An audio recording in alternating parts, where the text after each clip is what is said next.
What is going on, my dummies, and welcome back to another Behind the Firewall. In today's episode, we are going over a card that I'm very confused over, which is Rafflesimon.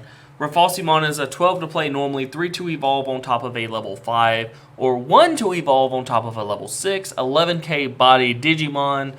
The thing that confuses me about this is Rafflesimon is actually a Jograce or a DNA Fusion Digivolve, depending on how you know it, of Rosemon and Lotusmon. What confuses me is normally those would be level 7, such as the Omnimons or Millenniumon or Chaosmon, where there are 2 level 6s that would become a level 7. But for whatever reason, Rafflesimon is a level 6. Not that I'm complaining, the mechanic actually works really well with her.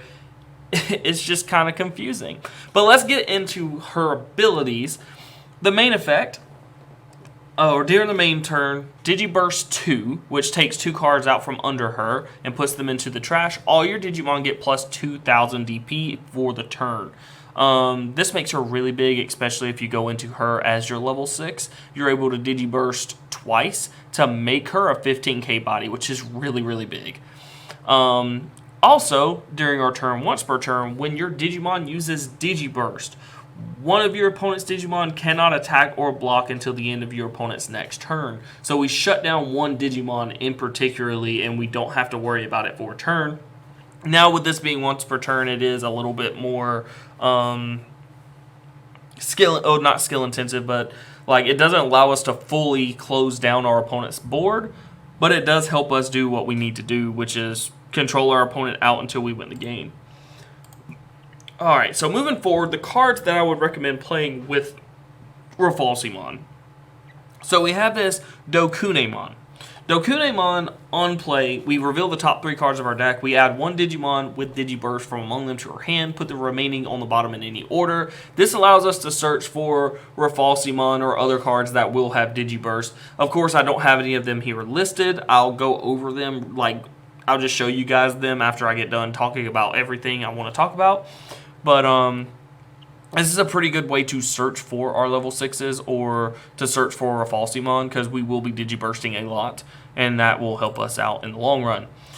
Next up, we have Lalamon. If you play Digiburst, you need to play your rookie that is the equivalent to Lalamon. Basically, during our turn, when your Digimon triggers Digiburst and trashes her, we add her back to our hand. So this is a constant cycle of level 3s, and it's always really good because of the tamer, I want to say, that we would use, because we're able to continually Digivolve into our level 3s, and because of Rafflesimon's ability to give plus 3k to all these bodies, it just helps us out spam the field wide instead of just a few things. Moving forward, we have Weedmon, and technically Weedmon is in the new set, but I want to say something about him that I'm sure everybody has probably noticed, but he's actually a free Digimon that you have to pay a cost for early on. But basically what he does is he's 1 to evolve, but if he's ever Digibursted and gets trashed for it, we gain a memory. So it essentially makes him a free champion in the, you get rewarded for it later, but he is a free champion level Digimon that we can go into. Moving forward, we have Argomon is one of the cards that I put on here. Argomon says when we attack, as an inheritable skill, when we attack, we can put a level 3 Digimon from our hand onto the battlefield without paying the cost. This is pretty good because we're able to Soul Blast Lalamon and then use Argomon, if he's still is an inheritable skill, to put Lalamon back on the battlefield so we can Digivolve into something else, so we can keep going with this Digiverse trend. I really do like the Argomon in this kind of speculative build, so yeah, kind of have him there. Moving forward, we have Lilymon. When we Digivolve into Lilymon, we reveal the top 5 cards of our deck, add 1 level 6 or higher from among them to our hand, place the rest on the bottom. So we will be playing a high number of level 6s, since Rafflesimon is quote-unquote technically a level 7 in a way, because she's able to Digivolve on top of level 6s or on top of level 5, so it gives us some more options to play her. She kind of takes over the level 7 spot for us. So with that being said, this allows us to search for those cards a lot easier. And this is a good card to Digiburst out because she doesn't have an inheritable skill. So we can burst her, we can burst the Digitama, or we can burst Lalamon, get the Lalamon back, and we already gained a card for the Lilymon. So we're just gaining rapid card advantage while we're Digibursting and while we're Digivolving, which is always a good thing. Moving forward, we have Mega Kabuterimon. Now, this is a card that you never want to Digiburst out, but it is a very powerful card because we plan on trying to rest our stuff in the late, like our opponent's stuff in the late game, and upon resting our opponent's stuff in the late game, when we rest it, we want to be able to attack it to keep them from dealing a lot of damage to us. With that being said, the inheritable skill for Mega Kabuterimon is once per turn during our turn, when this Digimon deletes an opponent's Digimon by battle and survives, we trash the top card of our opponent's security stack. So basically this allows us to deal damage without that damage flipping over and doing stuff, because Pierce will deal the damage and you then battle the security Digimon, or the option card will trigger if it has a trigger effect. This will just trash it all together, so security effects will not matter. So we're able to attack our opponent's Digimon, keep them from attacking us, control down which ones are going to attack and which ones will not.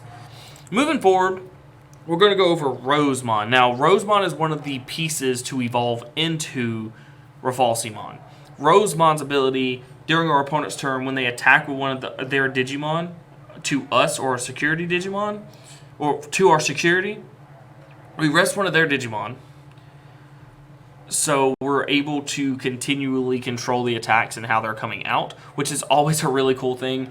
So we're able to make two attacks into one attack instead. Of course, your opponent gets to choose which one is going to attack, and you get to choose which one you're going to rest afterwards. So if there's only two Digimon, they have one with security attack 2 and one that's a blocker.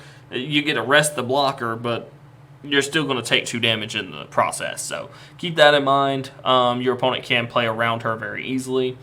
But moving forward, the last one I want to talk about is Yoshino. Yoshi, on play, we get to take a Digi-Egg from our trash and put it on the bottom of the Digi-Egg deck, and we will be Digivolving a lot in this deck because of Digiburst.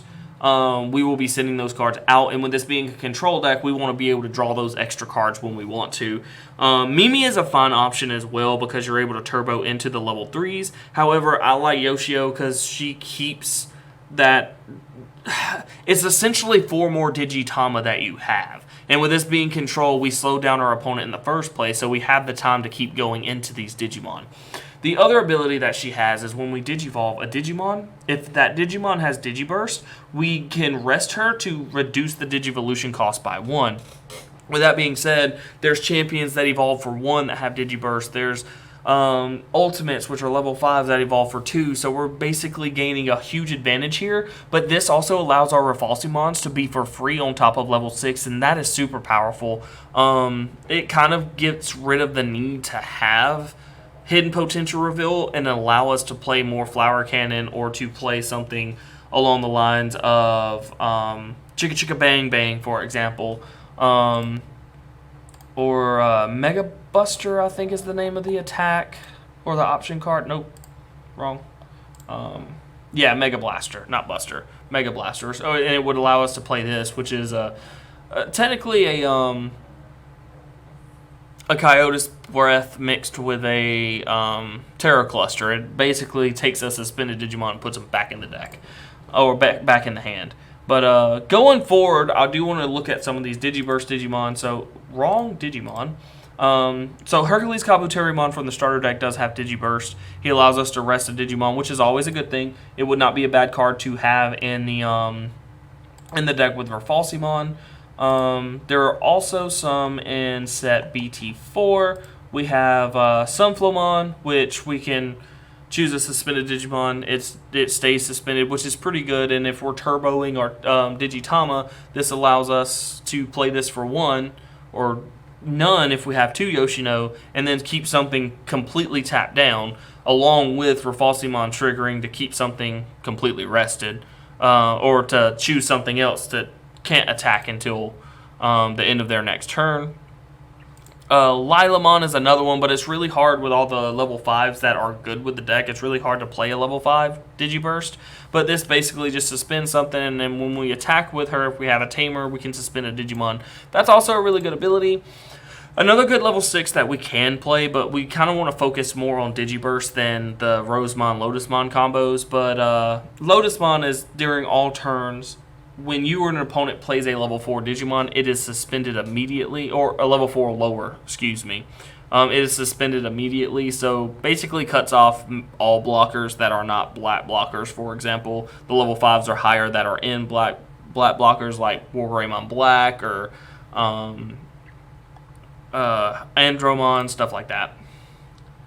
Another one is Nihogmon. He is a really good Wrath effect, and he does have Digiburst, so we're able to make it less. Now, if you are going to play Nihogmon, I would highly recommend you do play Hidden Potential Reveal, but that is just my personal opinion. Moving forward, some more Digiburst. We have Terriermon Assistant. It's Digiburst 1. We get to look at the top card of our deck. If it's a green Digimon, add it to the hand, which it will be a green Digimon more times than most. So, yeah. Other than that, that is my thought process on Rafflesimon. She's a powerful Digimon. Now, I wish that she was able to get the Digimon underneath her if she was on top of a level 6 to have a different effect. But that's just me. Like, she's good, but I wish she did just a little bit more. Or either that once per turn clause in her last effect didn't exist. But, yeah. If you liked the video, leave a like. Comment any cards that I might have missed that you guys think would be better in this deck than the cards that I have listed. Also, don't forget to hit that subscribe button. A lot of you are not subscribed, and every subscription helps the channel. When I see you guys subscribe from Digimon, that means the Digimon content comes out a lot more. But until next time, guys, have a blessed one.